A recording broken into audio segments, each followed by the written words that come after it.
Welcome to the Domain Name Wire podcast. I'm your host, Andrew Alleman, and this is episode number 573. My guest on today's show is Bob Mountain. Bob Mountain has been in the domain industry for a long time. He joined at Name Media, where he was instrumental in building out the Afternic distribution network. He then joined GoDaddy when the company acquired Afternic, but he retired from that company at the end of 2024. Now he's back. I guess he missed us too much in the domain business. He is the Chief Commercial and Revenue Officer for D3 Global. If you're not familiar with D3, you probably don't listen to this podcast religiously because I've had them on the show many times. But D3 is trying to marry the traditional DNS with blockchain technology. On today's show, Bob explains why he believes D3 can bring more liquidity to the domain space, helping both domain registrars and investors. First, a word from our sponsor. Our sponsor this week is Salve.com and its for sale pages. Sell your domains with Salve and save. You pay just a 4% commission. They have a great transfer process, and if your domains are at Salve, they transfer instantly. It's easy to list your domains and get set up, and they offer very fast payouts. In fact, if you sell a lot of domains with Salve, the company offers instant payouts. Learn more and start selling your domains at Salve. Go to salve.com/DNW/sell. That's SAV.com/DNW/sell. There was a lot of news in the domain business last week, so let's run through some of that before we chat with Bob. Of course, all of the stories are at domainnamewire.com. First up, Verisign reported earnings on Thursday afternoon. The company grew the base of .com domains by 1.6 million during Q4. It said it believes the base of .com and .net will grow between 1.5% and 3.5% in 2026. The company also sort of said it will increase .com prices in October. At least that's the way I read it.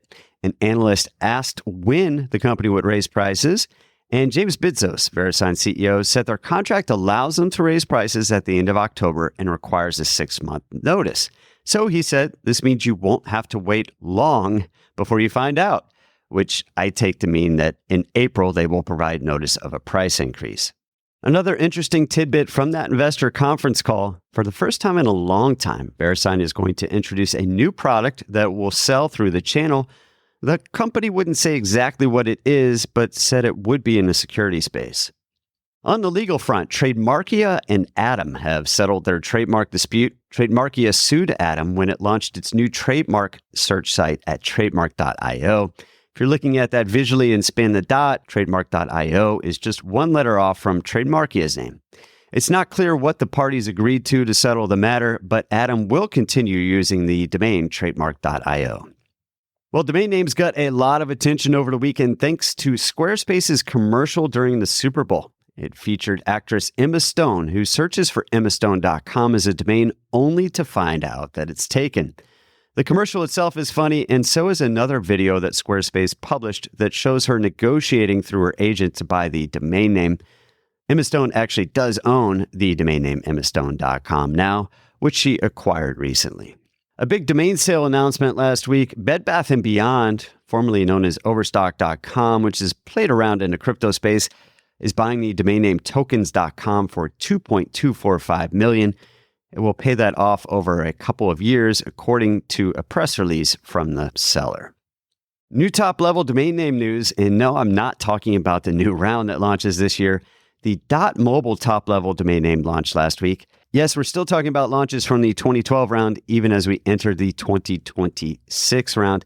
DishDBS launched the domain name. It has some other interesting domains it is yet to launch, including .data. So it'll be interesting to see what the company does here. A heads up, if you have any .ai domain names, you'll want to renew them before March 5th to save money. The registry is increasing prices by $10 per year, meaning the wholesale cost of each 2-year renewal will be $160.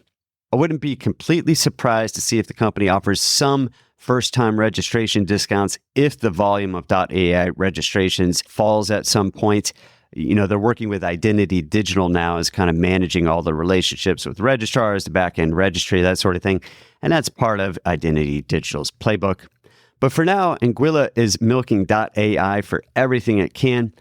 This price increase will mean it should get like an additional $9 million or so in annual revenue, assuming the domain base stays where it is, which is roughly 1 million domains. Identity Digital takes 10% off the top. All right, lots more news at domainnamewire.com. Go check that out. But now let's chat with Bob Melton.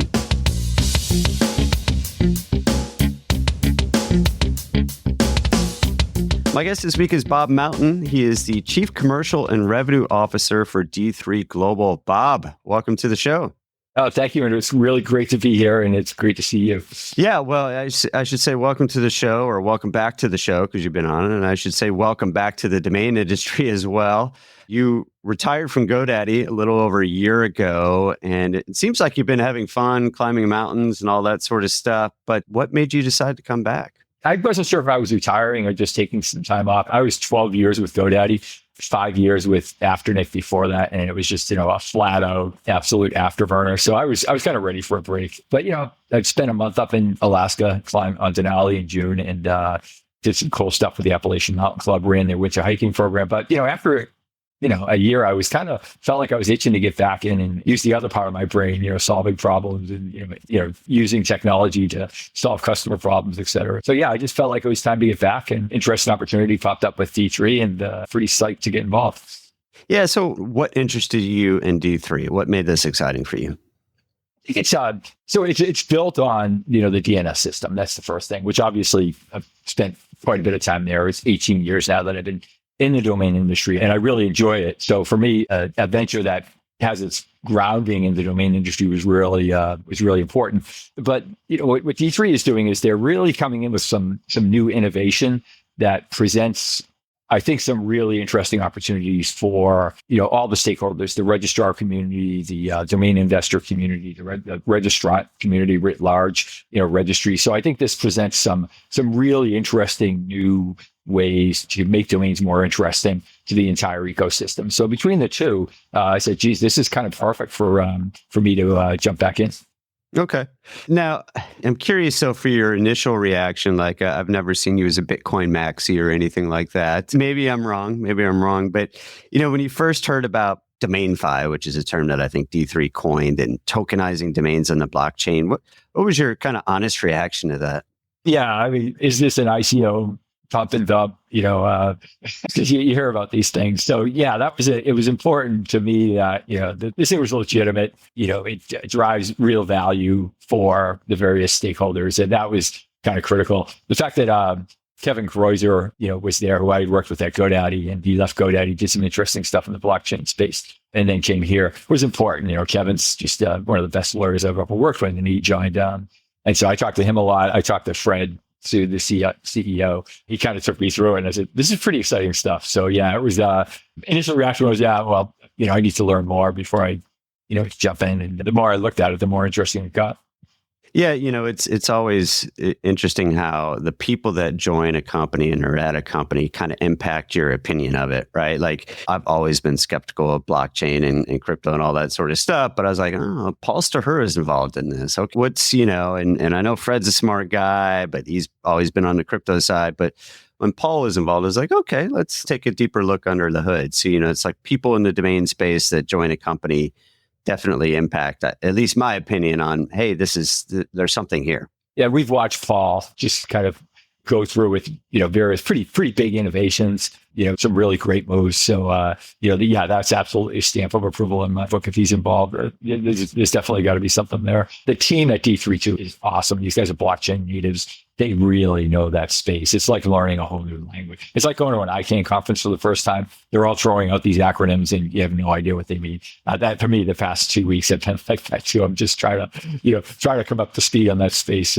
quickly. Good news is they got lots of people who are absolute experts, and I'm complimenting them with, the traditional DNS Web 2 experience and network. So it's a good fit.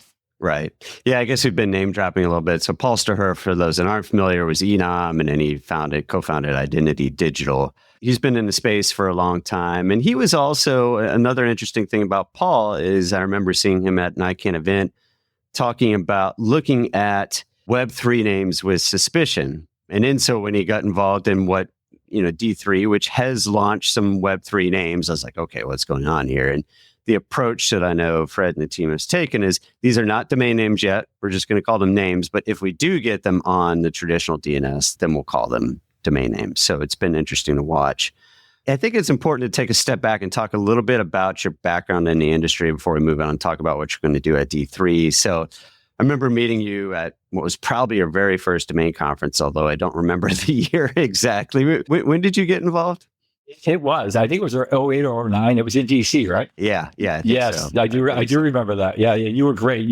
One of the great things about the domain industry is everyone is just so friendly and you're willing to help newcomers. And you were one of my first people I met outside of the people I was working with was you. And, I just remember you were great.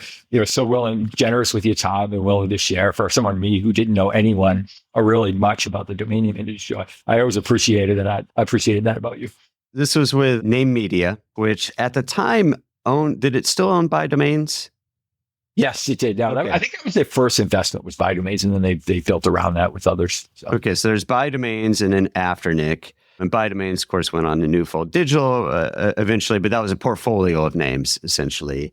And then there was Afternic, which eventually was acquired by GoDaddy. But well before that happened, was that your primary, what you were working on at Name Media, was the Afternic? Yeah, pretty much. When I joined,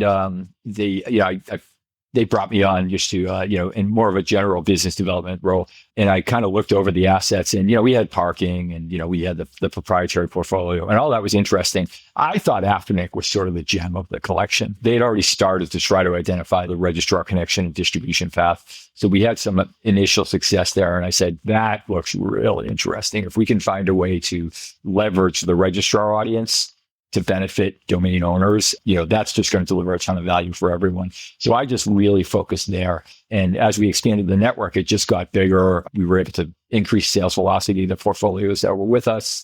And, we just iterated. We opened up the first aftermarket presence to open up China. We got, Alibaba, Hi China to sign up, and it just kept getting bigger and bigger. So yeah, Afternic was my primary focus. I was involved with some of the other things, but that was really the key. And I think that's really, in the end, that's what attracted GoDaddy. They saw the value there as well, and that was the they bought a few other pieces of Name Media, but that was clearly the thing they were most interested in. I think, again, for people newer to the industry, they might not be aware of back in the day, you had these marketplaces, you had Afternic, you had Cedo, but people had to go to those sites to buy domain names. And really putting both of those companies really are now integrated with different domain registrars and getting in that registration path so that people, when they search for a name, saw it was available rather than having to go to these sites they'd never heard of or type it into their browser. That was kind of a big innovation in the space. And then, you mentioned Hi China and such. I mean, imagine before someone from China trying to buy something from one of these sites, first of all, they had to understand English. Then there were all these currency issues and that sort of thing. Whereas integrating with them means, again, someone in China can go to their registrar, their preferred registrar that's in Chinese, buy in their currency, and then the domain transfers almost instantly. And the registrar puts that domain in their account and they can put it to work immediately. What we found over time was that the utilization of these premium names, what registrars call the attach rate, what other products they buy, like 20 to 25 times higher on GoDaddy than a primary registration. So people just they got email, they built a website, they got an SSL cert, they did a lot more with that name. So the actual value of those premium name customers to the registrar community was really, really compelling. So over and above the money they made on the transaction of the sale, the customers that were associated with those premium domains were the most valuable customers for a registrar. So there's a lot of reasons it was compelling. And that's the reason why this thing just took off. And by the time GoDaddy acquired us, we had 85% of the top registrars were participating in Afternic. So, virtually all the ones that really mattered. So it was, it was just great. When you deliver that kind of value to everyone, domain owners sell more names, registrars get the benefit of those assets to sell to their customers who are incredibly valuable. Afternic's in the middle. We're kind of monetizing the transactions. So everybody wins. I think, to me, that's the beauty of a network like that, where you can get a flow where everyone is winning.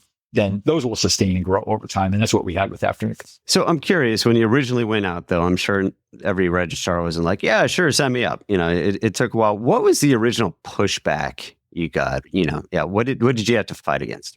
It's funny you said that disbelief that somebody would actually pay $1,000 or $2,000 for a domain name. Because, remember back then, what were domains going for? It was really easy to find a domain for $5 or $10, right? .com was, the wholesale cost of com was made that possible. So the fact that we were out there charging $1,000, $2,000, $3,000 for a freemium name, they didn't believe it. So we had to prove. So one of the things we had to do with the API is put in a price bracket control where you, the registrar, could say, okay, I only want domains that are maximum $500.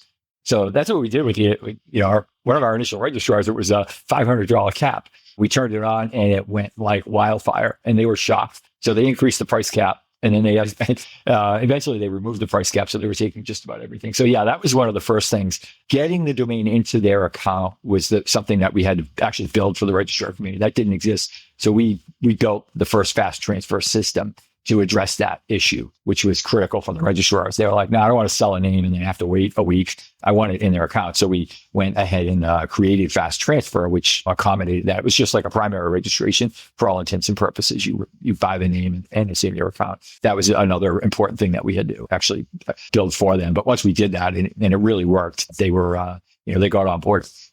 Well, and there was the technical side of creating that fast transfer, and then there was also kind of the policy side, right? I mean, there are different flows, there are different approvals with the domain transfer and that sort of thing. So I think one of the things was kind of this pre-authorization of, yes, I want my name and Afternic, and I authorize this instant transfer, right? Yeah, and there was nothing in the ICANN policy documentation at the time that said that a fully automated transfer was approved. But there was also nothing that said it was not approved. So all we did was take the existing transfer process and wrap it.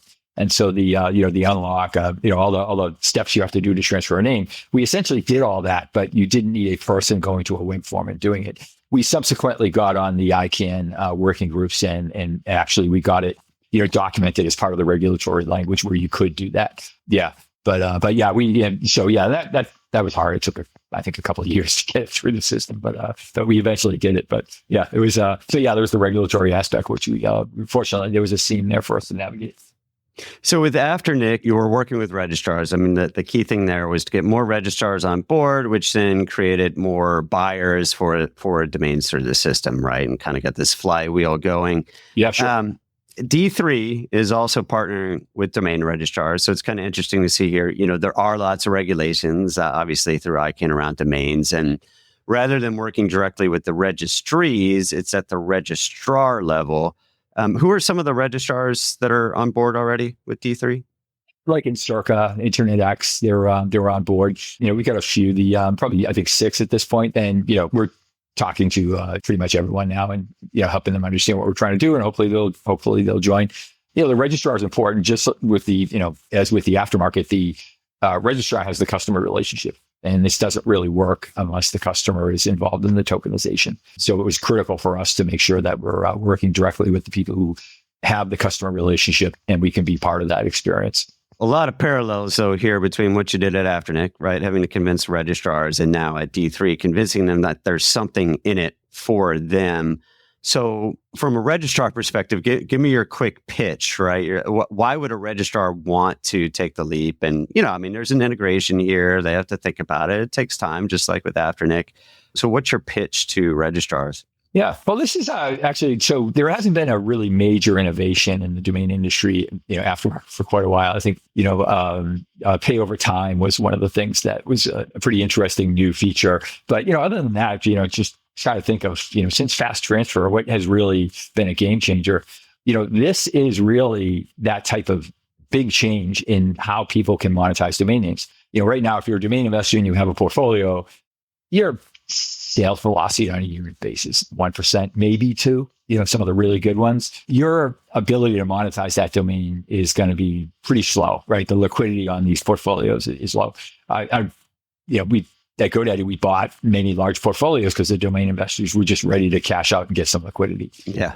There are a lot of investors getting toward retirement age now too. So. Right. That first wave is, it's shrinking over time. So what we're doing here is we're actually solving that in a way. We are giving domain investors the ability to generate liquidity without necessarily having to wait for a sale. Registrars will participate in that. Registrars will effectively, from the domain investor standpoint, be the enabler. They will do that, enroll in that through the registrar. and DOMA powers it. So D3 is for now, DOMA being the blockchain that D3. Yeah, exactly. Yeah, exactly. Right. So we'll power that, but the customer, the registrar owns the relationship. Those domains are DNS true domains, and we're going to tokenize those and create a token version of that name, which is then monetized on the blockchain. So this for the registrar is the way A, the early adopters differentiate themselves from others. B, there's a revenue stream. Registrar, what do they want? They want to obviously introduce new features that drive revenue.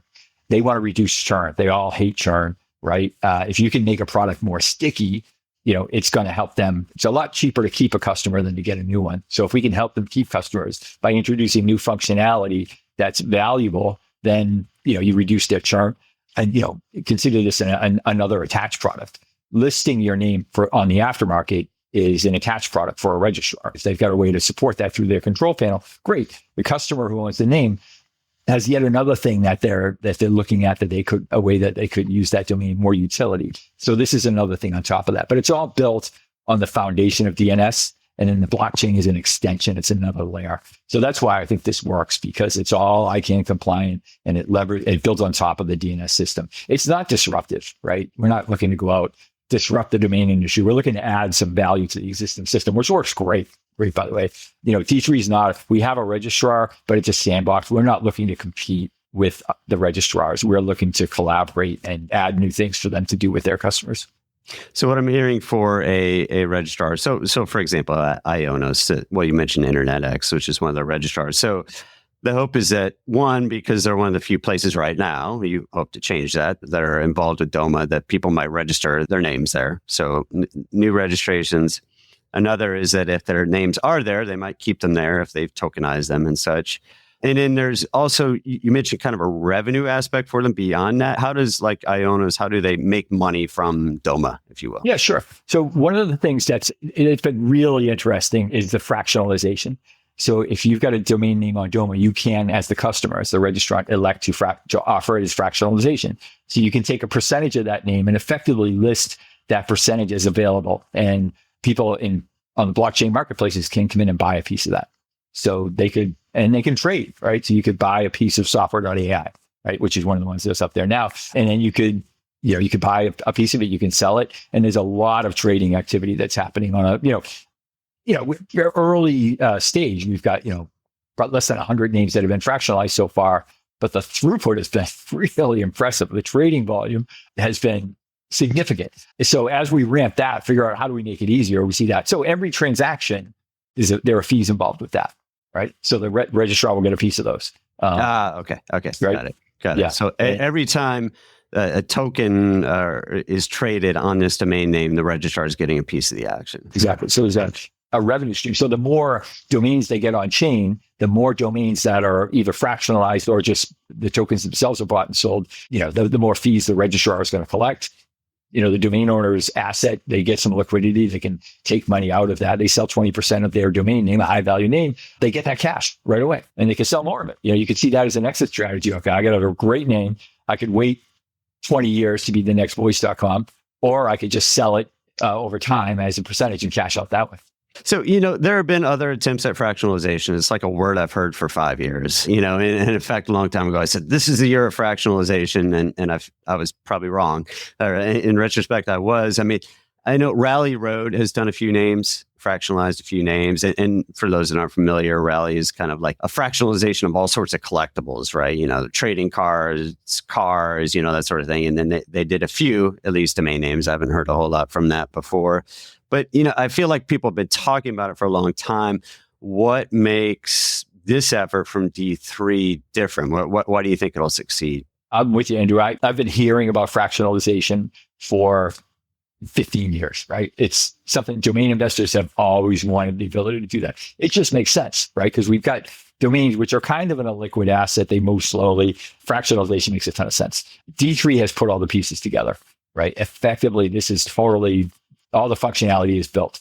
We've got the connections with the registrars, right? Which is essential because if if anything happens to that domain where, let's say it gets bought out, you need to work with the registrar because that's effectively a change of ownership. So all that plumbing, all that connectivity exists now.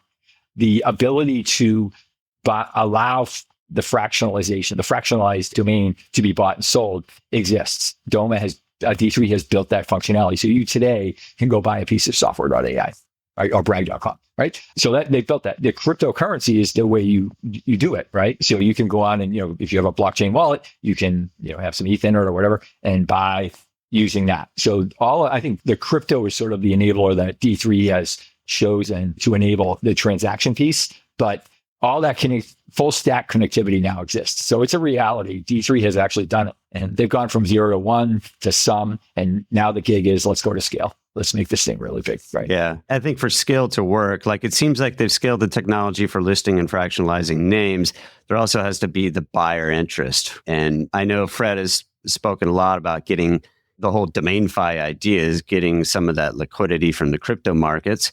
What's there right now? It's been kind of a rough couple of weeks for them, but in bringing that into the domain name industry. So it'll be interesting to kind of see how that works. I think one job and challenge for you is that I know domain names really well. I've looked at several of the fractionalized domains and I'm like, whoa, this is a lot of information. There's a lot going on here. I'm not going to quiz you on that here, but I think one of your jobs will be, simplifying this. I think Fred is very technical. The whole team there, I've heard great things about the tech team. It's like, okay, how do you dumb it down for me? I think is one of the challenges. And, I even talked to someone who has fractionalized the domain on Doma and we're like, yeah, I'm still trying to figure out exactly what all these numbers mean. And that's what I think. Yeah. No, you're right. And that's, when you're building a network, that's never going to end, right? With Afternic, we're still, Afternic was always just, fairly mature product, but we were always looking at, enhancements to reduce friction for the partners. So yeah, absolutely. We're just way earlier in the phase than obviously Afternic is. So yeah, there's work to do there, but you've got to do that. You've got to get the friction out of there as fast as you can to make it dead simple for everybody. The people the registrars who are driving supply, right? The blockchain marketplaces, we're on two of the bigger ones right now. Yeah. OpenSea and Magic Eden are two of the bigger blockchain marketplaces where people can go in and buy tokenized assets, and we're on them. So let's make it easier and easier for them. And then the domain investors, there's work to do there. But there's some stuff actually.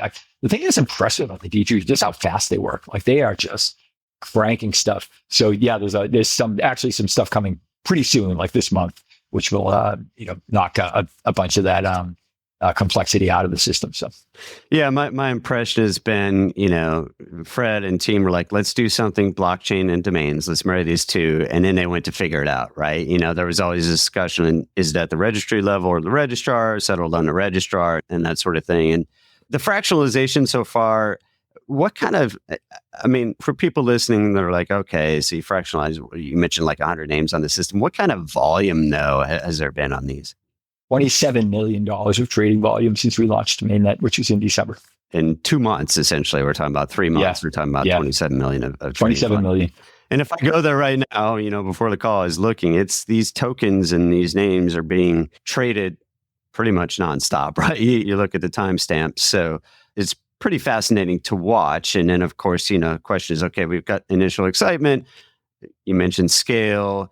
Once there are 1,000 or 10,000 names on here, how do you, keep that up and that sort of thing? So that'll be interesting to watch and a challenge, obviously, for you guys to work through. So tell me more about your role at D3. So I run the commercial team. So I'm responsible for all of their partnerships, the Doma network, obviously, but any partnerships where we're talking about customer-facing commercial relationships, I'm managing all of them. So I have a team that, works for me that, helps me manage the various segments. So the registrar segment, blockchain partners, domain investors, there's a couple other variants on the blockchain space. So yeah, I think, all the things that basically drive revenue in the supporting functions, I'll be responsible for those. We have a traditional, we have a dev team and then the other traditional functions. We have all those. I'm not managing those. I'm really just things that are on the commercial. The business side, if you will. Yeah. So, okay. So tell me now, you're coming in, we're recording this beginning of February. You just joined. You're very green to the team. But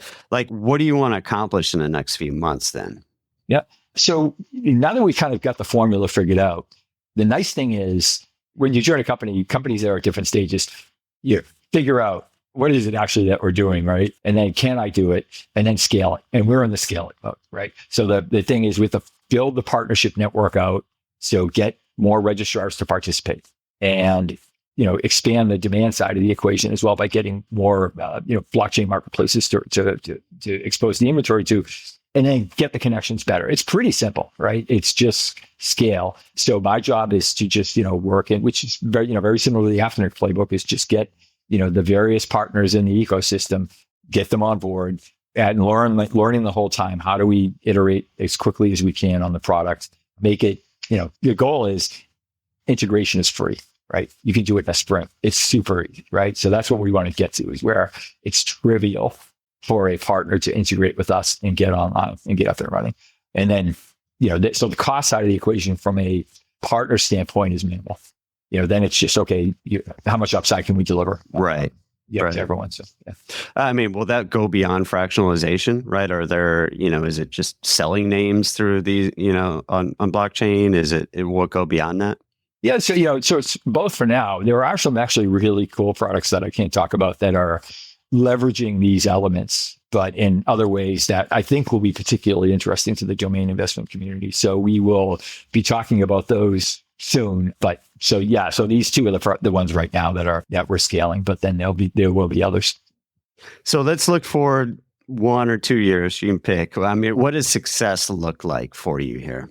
Yeah. So success would be, we've got a, significant percentage, 80% of the registrar community that is participating. And, registrar community, will the brand protection registrars play here? I don't know. Yeah, I don't know.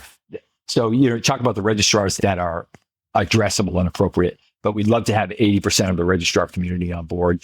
Blockchain communities evolve very quickly. There's much more volatile over there. That's a space I don't know yet, but navigating that is, the other. Right now, we're on to the biggest, so we're off to a good start. Let's continue to scale that. So, in the next couple of years, love to have a significant percentage of both sides of the equation, and then the middleware is just going to iterate, where it's dead simple to integrate and highly effective, and the features that we built continue to be attractive to the registrar community.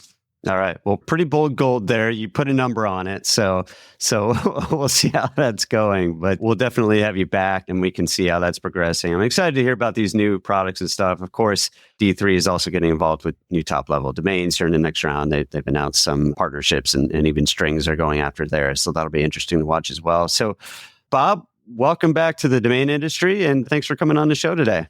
Thanks for having me, Andrew. It's great to see you again. I'm looking forward to seeing all of my domain industry friends and colleagues. I'll be at ICANN in Mumbai, so whoever's there, look me up if I don't get to you first. But it's super excited to be back in the domain world. All right. My guest this week has been Bob Mountain. He is the Chief Commercial and Revenue Officer for D3. That's a wrap on this week's Domain Name Wire podcast. You can listen to all previous episodes at dnw.com/podcast or on your favorite podcast app. Thanks for listening.